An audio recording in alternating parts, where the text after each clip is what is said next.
Assalamu alaikum. Today our topic of discussion is preeclampsia and gestational hypertension.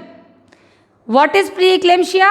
Preeclampsia is the rise of blood pressure during pregnancy but after 20 weeks. Preeclampsia is increased BP after 20 weeks of pregnancy. After 20 weeks of pregnancy.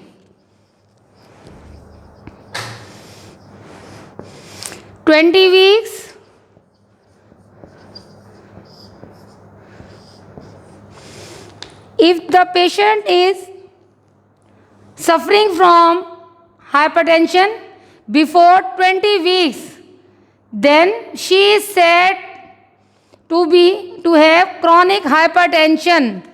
If pregnant woman has a increased BP before 20 weeks, she is said to have chronic hypertension.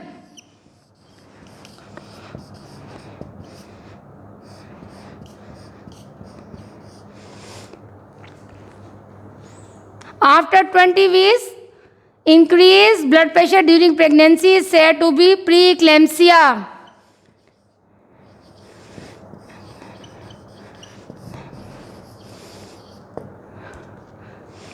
This increased BP is before 20 weeks of pregnancy during gestational age. Now, how much blood pressure increase is considered to be a preeclamptic? I want to explain it. Normal BP is this.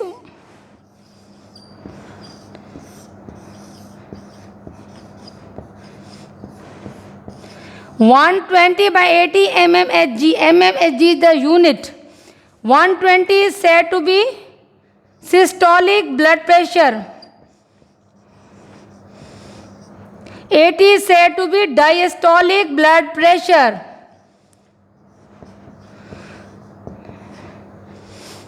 Preeclampsia is of two types: mild preeclampsia and severe preeclampsia. Mild preeclampsia and severe preeclampsia. Types are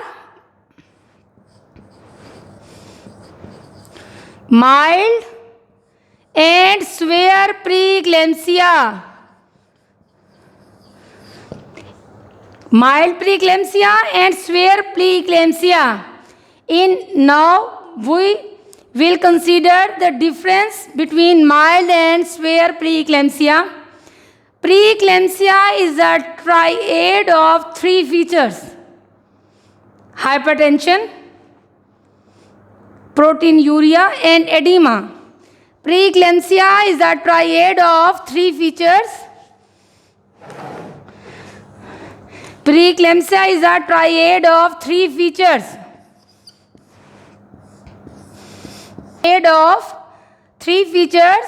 Number 1, hypertension.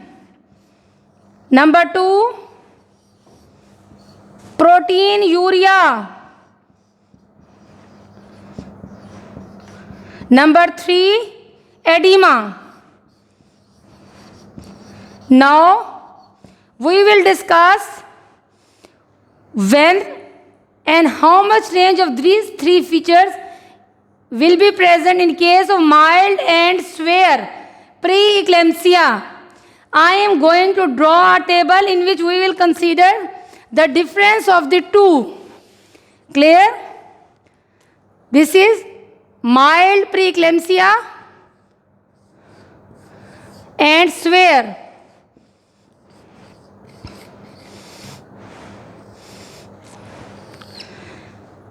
In mild preeclampsia, systolic blood pressure will remain between 1 40 to 160 mmHg. Systolic blood pressure.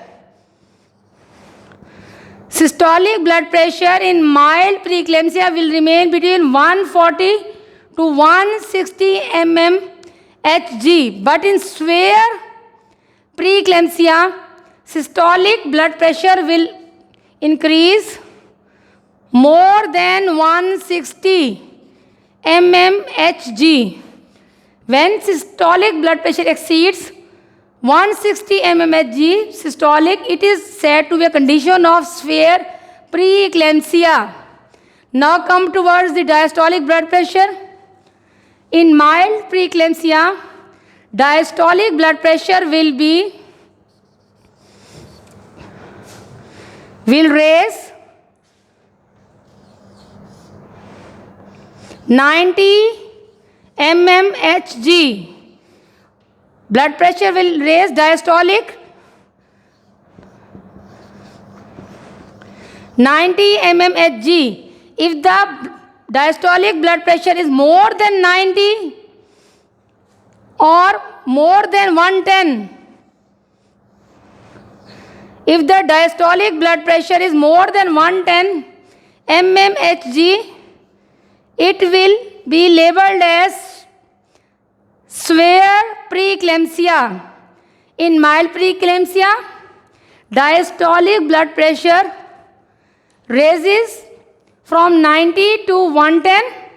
More than 110 mmHg, it is said to be a condition of severe preeclampsia. Now, other feature, proteinuria. In proteinuria means presence of protein in urine. In mild preeclampsia, 0.5 mg per liter of protein appears in urine. 0.5 mg per liter. It means 1 liter of the urine shows 0.5 mg of protein in mild preeclampsia.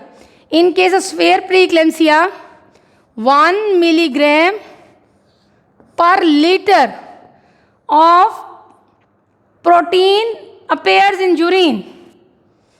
Now come towards the third and last point, edema. Edema in case of mild preeclampsia is found to be seen on the face and toes. Mild edema is found on face and toes. In case of severe preeclampsia, edema is seen to be found on ankles.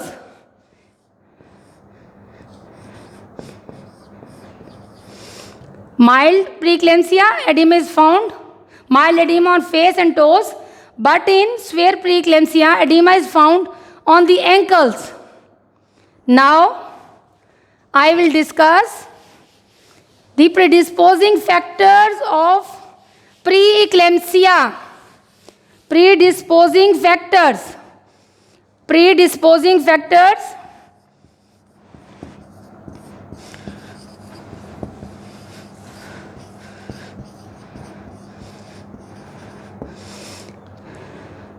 Primi gravida.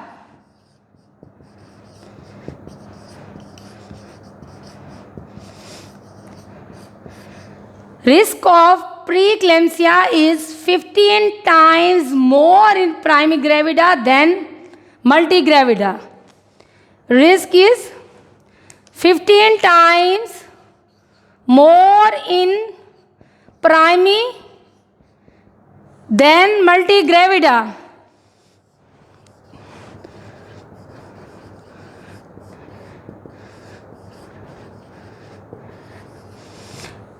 Other factor is age.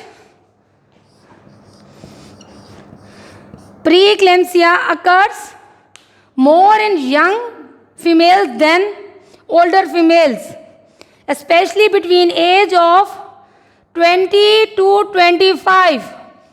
Incidence of preeclampsia increases. Incidence of preeclampsia increases in young age, especially between 20 to 25 years of age. If the patient has previous history of preeclampsia, if previous history of preeclampsia, patient having previous history of preeclampsia is more at risk of developing preeclampsia. If the patient has medical condition, if the patient has any cardiac diseases,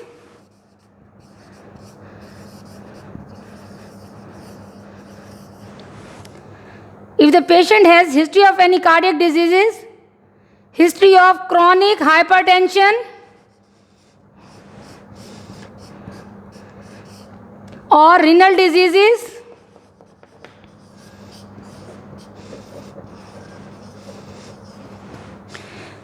these are all the contributing factors, predisposing factors from the maternal side. If the patient has history of cardiac diseases or diabetes mellitus,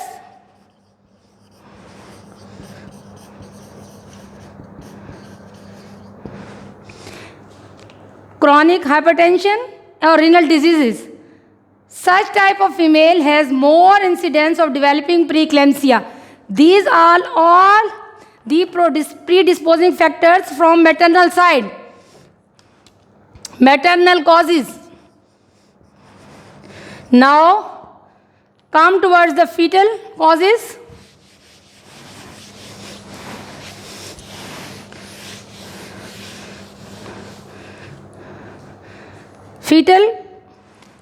Fetal predisposing factors include multiple pregnancies,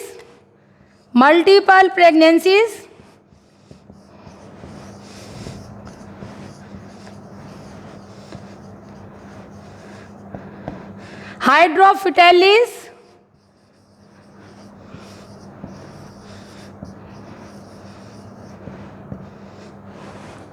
fetal causes include multiple pregnancies, hydrophytalis.